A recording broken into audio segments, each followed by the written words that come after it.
you could see what I see. Our communities in unity. No frustration from brutality. With our black nation, a reality. This is my perspective, it's my perspective, my perspective, my perspective, my perspective, my perspective, my perspective, it's my perspective, my perspective, my perspective, my perspective, my perspective, my perspective, it's my perspective, my perspective, it's my perspective. And I want to welcome everybody to the New African Perspective, the show dedicated to the liberation of new African people. This is our first show, our jump-off show, one of many, right here where we share a different perspective, an interesting perspective, a new African perspective. We're part of something called the New Afrikan Independence Movement. And I am your host, Brother Prophecy, and riding with me, I have the powerful sisters, the queens. Introduce yourselves, Queen. Sama At. Be the land, Mama Ayo. All right. And like I said, this is our first episode, one of many, where we will be sharing our new African perspective, a different perspective. So I guess we want to start out by just kind of introducing ourselves a little more thoroughly, kind of tell everybody who we are, what we do. Well, I'm Sama At. I am a conscious citizen of the Republic of New Africa. I call myself a holistic lifestyle specialist. Specialist meaning I cover a lot of things from food to herbs to just overall health and well-being, mentally, physically, spiritually, psychologically, emotionally. We go over it all. Yes, absolutely. I'm also a healing artist, musician. I sing, I design, I do anything that's necessary for building and growth and development. Oh, and don't forget the African dance. Magnificent. Like I said, anything that's necessary. A true master of all trades. Master. You want it done, call Yes. She can do it. And it's going to be done perfectly. That's Absolutely. Well, free the land. I'm Mama Ayo. I am also a conscious citizen worker of the Republic of New Africa. We function under the Ministry of Health and Society. I am part of an organization calling ourselves the Rhythm of Life Wellness Ministry. We put on a vegan food festival, a tri-state vegan food festival every year. Of course, I'm an educator, a mother, grandmother, nana. Of course, yes, I'm a nana. And of course, I'm a yoni womb specialist. I also a level 3 Reiki master. And of course, I use crystals with my work, sound, vibration, visualization. And so I also import herbs, highly blessed organic herbs. So we just all aspects of health and wellness. That's what I'm talking about. As you can see, we have a powerful co-host in what we're doing. You all also host a podcast on Facebook every Monday, right? Yes, every Monday. Check us out on Rhythm of Life Wellness Ministry. And we do a podcast where we discuss all things health and wellness from a new African perspective. And when we talk about health and wellness, we're not just talking about the physical body, we're talking about society as a whole and how it affects us as new African people. Absolutely. So yes, we that's discuss, it. when I say any and all. Any and all. Everything. That's what I'm talking about. So, okay.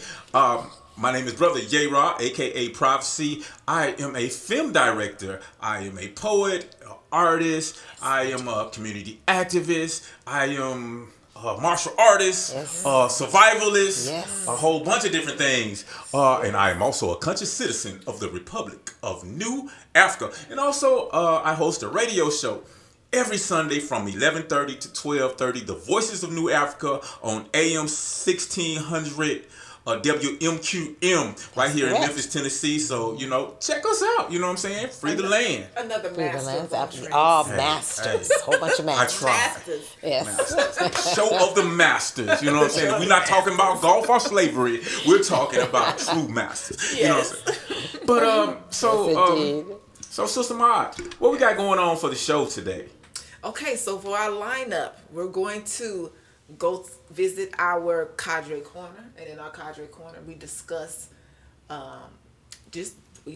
different literature that's written for growth and development of new African people. So we're going to be discussing war in America.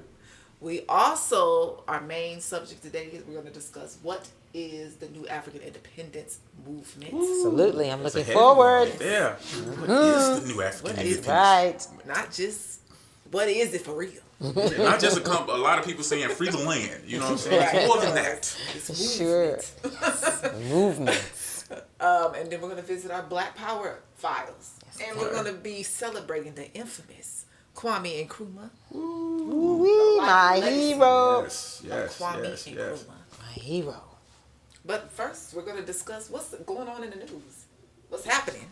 So, I guess one thing that we have to talk about, the story that everybody's talking about, is what happened in the case of our sister Breonna Taylor, which, as you know, she's a black woman, young black woman, medical worker, EMT, who was brutally murdered inside of her home by Louisville, Kentucky police officers who were serving a no-knock warrant at about 1 o'clock in the morning, 12:40 to be exact.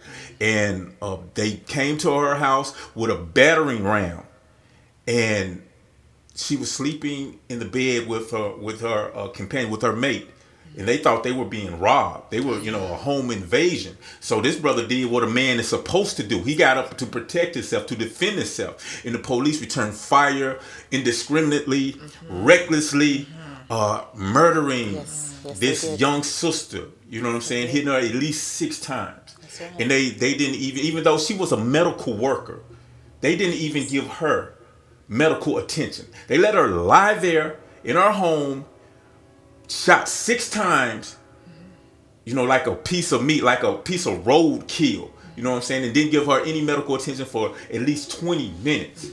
And, as we know, just last week, the attorney general announced that there will be no charges for the police officers who murdered our sisters, which we figured that, what I'm saying? Because we did.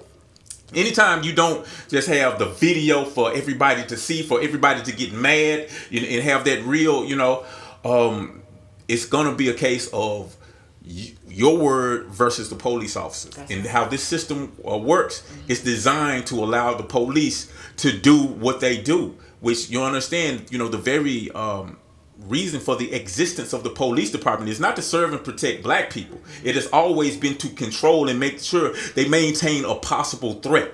You know what I'm saying? To put us in our place. That goes all the way back to the slave patrollers back during the plantation period. You know what I'm saying? So it's one of those things. And as you heard the district attorney, he keeps bragging about, we have a witness that says the police officers, they announced themselves, and we had a witness to confirm that. You know what I'm saying? But when you look at the story, you find out that 12 people were interviewed, and 11 of them said no, they didn't say anything. We didn't hear anything, no announcement. As a matter of fact, three of those people called the police themselves, saying, "Hey, something going on down there. Y'all need to get up here." You know what I'm saying? And the one individual that actually said that the police announced themselves originally said that he heard the police say nothing. And it was 2 months later that he recanted his story, and it changed. And this is like their big smoking gun. You know what I'm saying? So, it's one of those things that this is one story of many.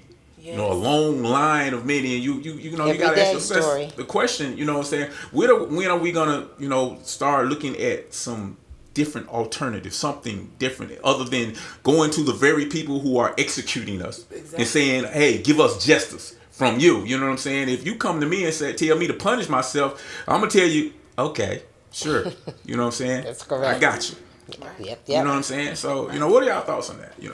It's extremely imperative, just as black people that live in this country. I really, really want us to collectively don't just react.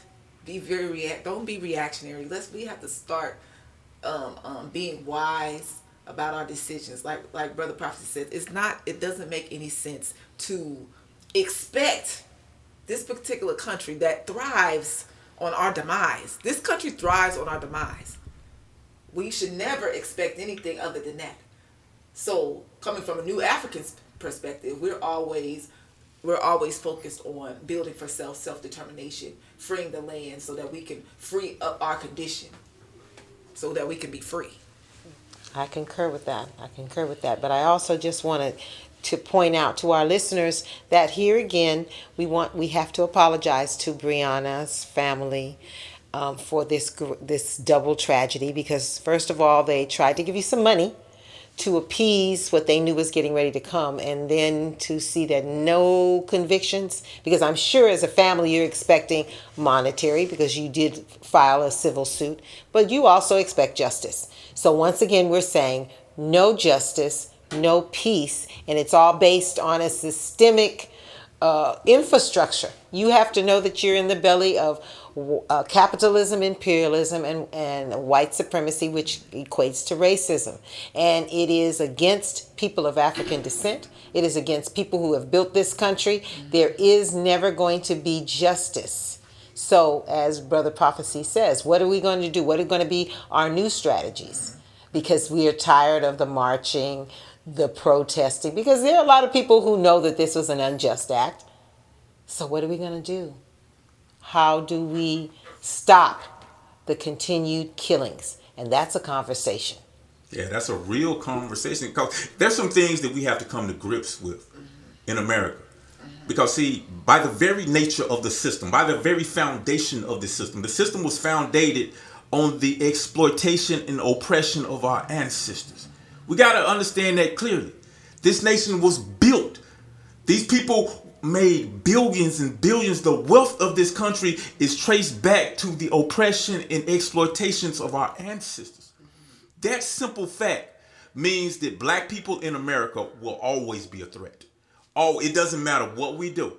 Black people have fought in every war.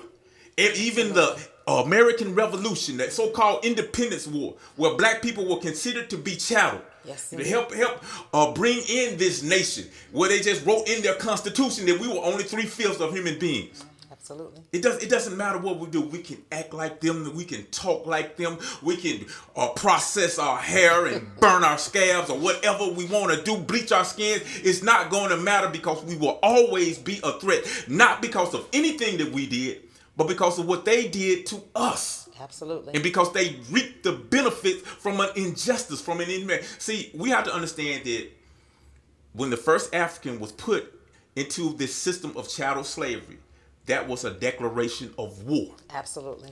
And understand, the first thing that you do to a people when you declare war on them is you dehumanize them. You have to erase their humanity in order to justify the things that you got to do to them.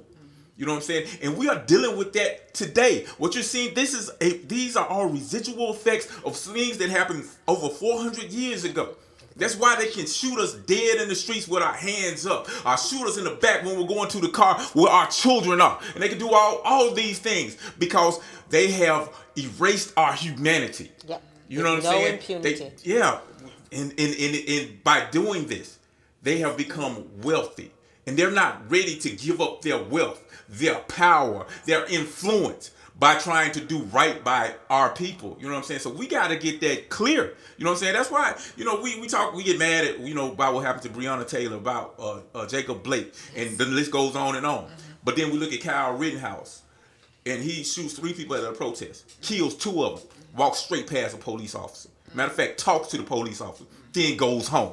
You know what I'm saying? You look at the guy who went to the church in Charlotte, killing 9 people as they prayed to the Jesus in which they gave us. Thank you. You know what I'm saying? Yes, and indeed. then murdering 9 of them, and the police come, arrest them without incident, and stop and get them something to eat on the way to the police station. Though you can do that when you see an individual is a human being. You see the humanity in an individual who just committed an inhumane act. But when you don't see the humanity in a person, then they can just do regular stuff. Just be walking down the street. You know what I'm saying? We could just be laying in our bed. we get murdered because you don't see us as human beings, and we got to come to grips with that. You know what I'm saying? I mean to go on a little. And I concur. And one of the things that happens is that particular syndrome, it becomes embedded in their DNA, just like the post-traumatic slave syndrome is embedded in us. They have a air of privilege, a desensitization, nonchalance, that we are expendable. The people who built this country, who they are reaping the benefits because they have all of this privilege. Every institution is built to honor them and to oppress us. Oh yes, it is ingrained. It is something that is, as we say, in the blood.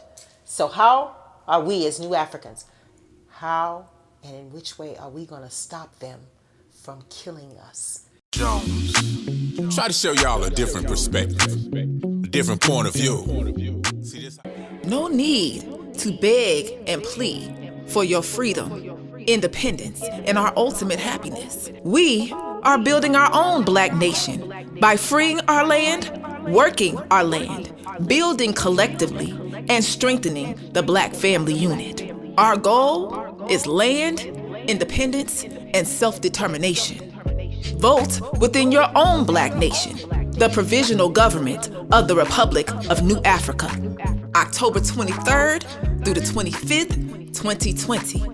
Call right now, 859-953-4234 for your mail-in ballot, or visit the Facebook page, Republic of New Africa, for more information.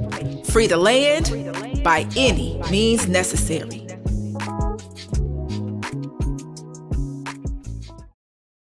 Study the writings, speeches, documents of our freedom fighters in order to free our neo-colonialized minds.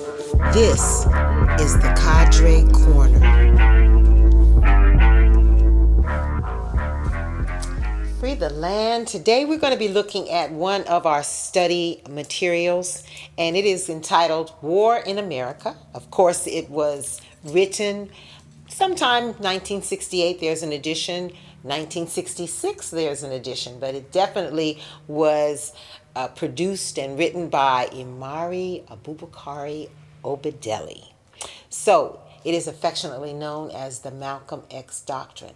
In this particular book, New Africans, you have a perspective, you have a historical perspective from Imari's view as to the justification for this book. He tells you his strategies and tactics. He includes at the end of the book a little bit of information about his 8-point plan, which encompasses making sure that we have economic ties, making sure that what we do is always in honor and discipline for the nation, making sure that we have strategic alliances with our brothers and sisters in the Caribbean, in Africa, of course, South America and beyond, and of course making sure that when we do present our case for reparations, it is based on historical documentation.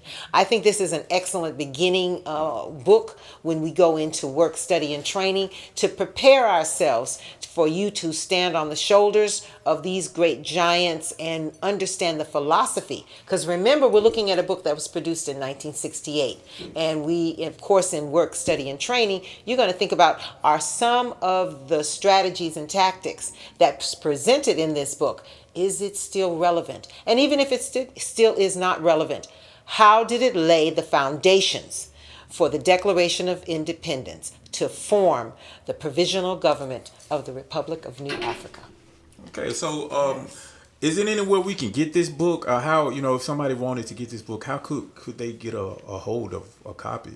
I think that when we do, because remember we are in work, study, and training, I think that they need to visit our Facebook page and put in a request so that we can get back to them.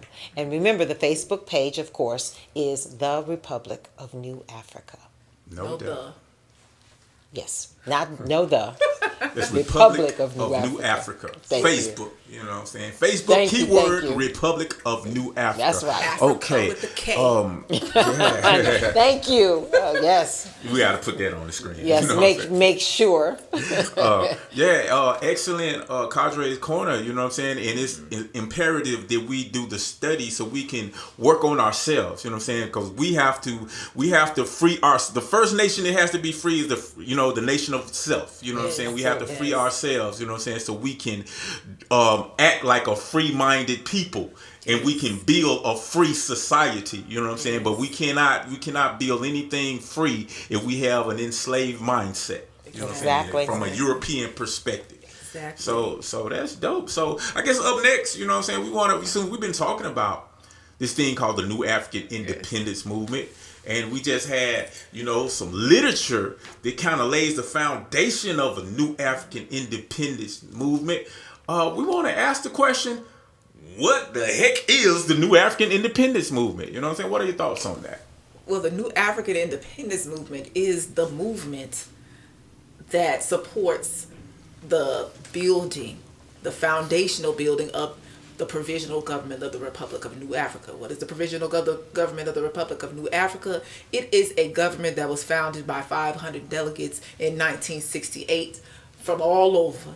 And some of the names, we have Betty Shabazz, we have Queen Mother Moore, we have, what's some other names? Robert Williams. Absolutely, and his wife. And his wife. It's 500 of brothers and sisters that had been working diligently already in terms of liberating black people and freeing the minds and hearts of black people. And it was kind of like the who's of the Black Power movement. When I say the who's who, I'm talking about the skill sets of these brothers and sisters. At that time, because look, you have Obadeli that wrote the foundational document, War in America, and several others. That's right. When I say planned out to a T, and there they wrote the Declaration of Independence. Absolutely. Years later, created the Code of Emotion, which is our Constitution. So the movement is really the brothers and sisters in different units that are going through work, study, and training. That's right. To develop the mind and heart, to be able to free the land. Absolutely. To be able to build for self, to be able to be self-determined, and to have the information necessary to work towards reparations, since we have to come from a historical perspective and really assess what we have went through on every single level as new African people, and why it's necessary for reparations. So those are some the good movement, ideas. So the New African Independence Movement, as you begin to go into work, study, and training, you're gonna hear some names, see some names. We already know that the Black Panther Party for self-defense was intricately involved. You have people like the Malcolm X grassroots movement. Of course, you have NAPO, and you have all other organizations, and we mean organizations because you do have some offshoots that you will be exposed to. You want to ask that question, well, where are they now? Where are they today? And we're saying that they are still around because they consider themselves conscious citizens. They will definitely greet you with Free the Land. They pledge to the red, black, and green. They are in compliance and alliance with the Code of Umoja. They have identified that the 5 states in the South is what we are building for. We're talking about South Carolina, you're talking about Louisiana, you're talking about Georgia, you're talking about Mississippi and Louisiana. So they're in compliance. In other words, they are the alliances that we have formed. And so that's what I consider to be a part. And where are they today? Where we are today, in a state of rebuilding, so that we can begin this work of trying to free the land. And I would just kind of go back, you know what I'm saying, simplify, what is the New African Independence Movement? You know what I'm saying? Because you discussed what happened in 1968 with our nation conference, you know what I'm saying? But what were they trying to do? You know what I'm saying? Why did they meet? You know what I'm saying? They met because our ancestors realized that the only real solution to this problem of systemic racism and white supremacy is not to continue to go beg, plead, ask, whatever we want to call it, you know what I'm saying, the white power structure to do right by us. That's right. We realized that they, looked all over the world and they realized what people are doing who are in similar situations, who are under the foot of an oppressive nation, is they have been struggling to do for self, struggling to get their own. Absolutely. You know what I'm saying? And that's what, our ancestors realized we have to do. We need our own, you know what I'm saying? And it's really, Marcus Garvey had the same philosophy, you know what I'm saying? In the early 1900s, he had a plebiscite in the Madison Square Garden where like 25,000 people, you know what I'm saying, voted to say, hey, we want our own, you know what I'm saying? So this is not a new concept. So when I look at the New African Independence Movement, it is a movement to gain what we always been talking about, land, which is a foundation of freedom, self-determination. And we got to have reparations, you know what I'm saying? We got to have reparations because we got to be able to support these things. They owe us that. Absolutely. And based on human rights. Yes. Human rights, exactly.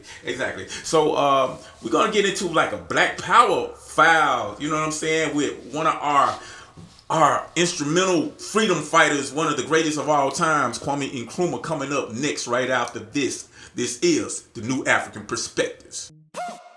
Imagine your life with no drama. You live with no trauma. Your chest got more cum.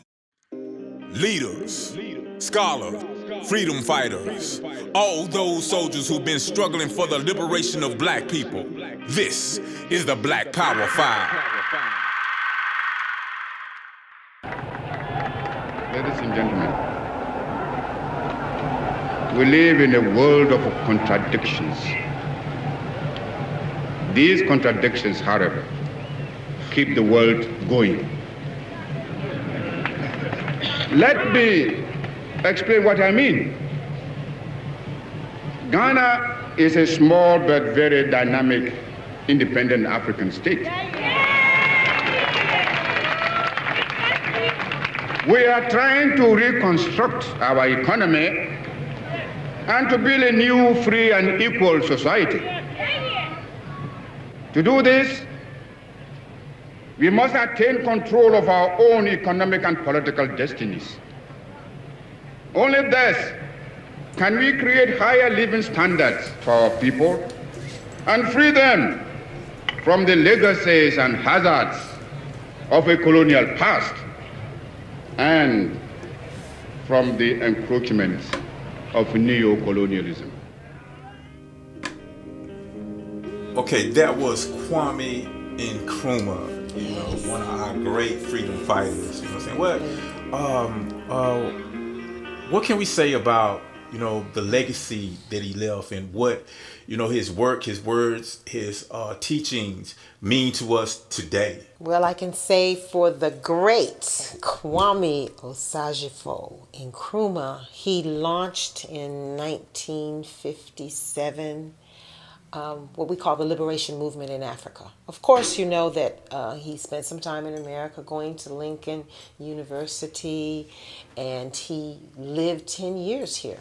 And he met some of the most dynamic people, some of the most important people that we know to help him evolve, because he's coming from a colonized nation, coming to America, which is of course the heart of imperialism, colonialism, and being able to live just as a person in America, being born and having that African perspective, and meeting some of the movers and the shakers. Some people from the Black Power movement, people from the Garvey movement, which was great. Meeting W.E.B. Du Bois, just meeting some of the black people who were involved in trying to find out solutions on how they can live quality lives. And I think it greatly influenced him.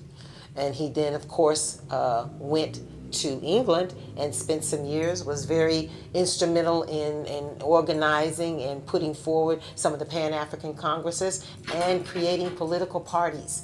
Here you have a group of Africans who decided to, at the same time we're looking at liberation, what does that look like for Africa? Coming out from under the cloaks of colonialism. And what I forgot to mention is that he was exposed to Marxism. Leninism as well, because there was of course, a communist party here. And being able to, what I call, synthesize all of those things from an African perspective, liberation perspective, and then going back to Ghana to say we want to be free and independent, and being able, the very first country.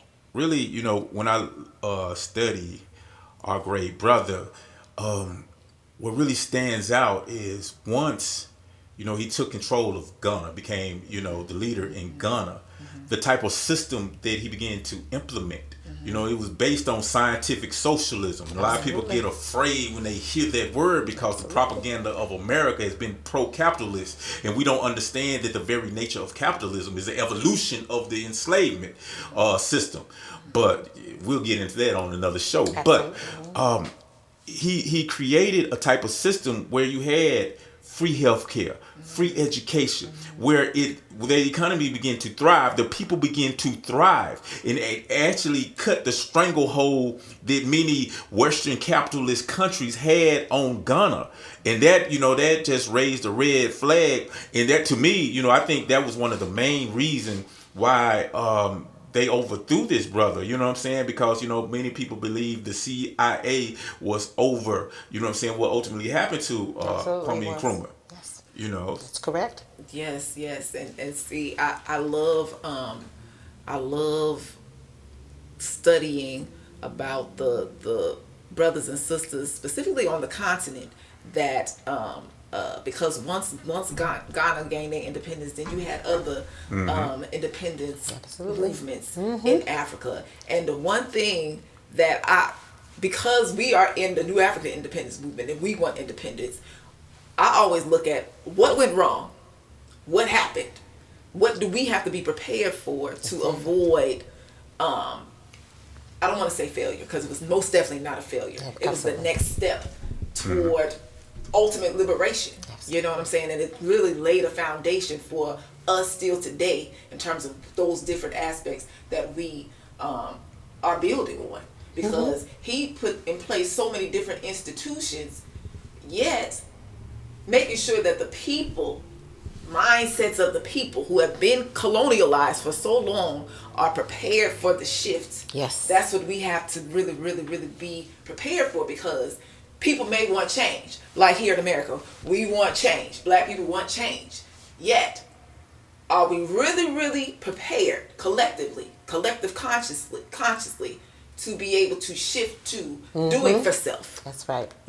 Because that means we have every skill set, yet the mindset from not being colonialized, not being a slave mindset of looking outside of yourself. See, we have that, I look outside of myself and I want to get my resources from other places. When we shift to scientific socialism, that is us doing for self. That's right. And then making sure that we have allies for import-export so that everything can remain afloat. The mindset, though. So I love it. It's a beautiful thing, because we're building as we're studying. We're building to see what's necessary for our movement, for the Pan-African movement, because it's still alive and well. And we're still striving for the same things. And everything that's put into place is like one step closer, because we're finding out through practice what's necessary. Absolutely. Practice. That's important. You know what I'm saying? That's kind of the thing that, we have to get to, that practice. Because we have a lot of people who theorize, who philosophize, who can speak wellly, articulately, you know what I'm saying? But don't necessarily get to that implementation. One of the biggest lies that I've ever heard is knowledge is power. Some people get mad because they'll say, oh no, knowledge is power. No, it ain't. Knowledge is the potential for power. Right. Knowledge only becomes power when you apply it to accomplish a particular goal or objective. Yes. So we have to do that. It ain't just about filling your mind up with knowledge. Filling your mind up with knowledge is great. but what you do with that knowledge is even greater. Especially You know what when I'm you put it to the service of the race. Yes. When Exactly. you put it to Yes. redemption. When you're not supporting and upholding an unjust, illegal, because we call this government illegal. When you put it specifically into us, building the land, building the resources, making sure that what we did when we built this country, when we had every skill set to launch them into the Industrial Revolution, including our bodies that they used to research on, we utilize it to the service of what we're trying to do. And that's the mindset that Sister Sa is talking about. Doing that work because we're coming up out of a culture and a perspective. We call it a Eurocentric perspective. And stepping outside that box, Brother Prophecy, into a new African perspective. It's hard. You know, that's a perfect way to kind of, wrap up the show, you know what I'm saying? Because that's what we're trying to do. We're trying to deliver that new African perspective, Yes. that new way of thinking, that independent way of thinking. So, I've had a ball with the Queens today and looking forward to doing this. But before we get out of here, you know what I'm saying? We can share, briefly just, anything you want to share with the people, summarize, just share our perspective, you know what I'm saying? I just want to say it starts with self. I want to reiterate that because we see it time and time again that we're brilliant. We are brilliant. We will have plans and they will be to the T and we can see the math. Yet I want us to really, really, really understand and know that being enslaved for over 400 years, we are mentally ill, y'all, and we have to be able to recognize that and don't get upset with your brother or sister for displaying mental illness. Stay focused on the goals and objective. That's what we have to do. We cannot be petty. Stay focused on goals and objective. Do the work. Follow through. And how you do that, we say, is to go into work, study, and training because we're trying to transform. Because what you say in theory, you will be required to put into action, and you are going to build yourself, you'll build your family, you'll build the nation, you'll build the race. And we will ultimately free the land. Free the land, no doubt. And I will close by saying this. You cannot expect your enslaver to be your savior. If you want to find your savior, I'm going to tell you where you go look. Go look in the mirror. Because that is who's going to save us. Yes. It is us. Yes. You know what I'm saying? And we can do it. Right now, we're building up the economy. We're building up the nation like we've been doing for the last 400 years of our oppressor. It's time for build for self. Yes. I'm Brother Prophecy. For Sister Mama Ayo, this is the new African perspective. Free the land. Free the land, free the land. Imagine your life with no drama. You live with no trauma. Your chest got more cum. Live in our own nation. You see, there's no wonder how we could be free with our flag we roll on. We part of the whole summer. Help care for your mom. We have our own leaders that look like Obama, but think like Malcolm X and spoke with more thunder. What I'm saying is we can make a real war come. War, self-hate.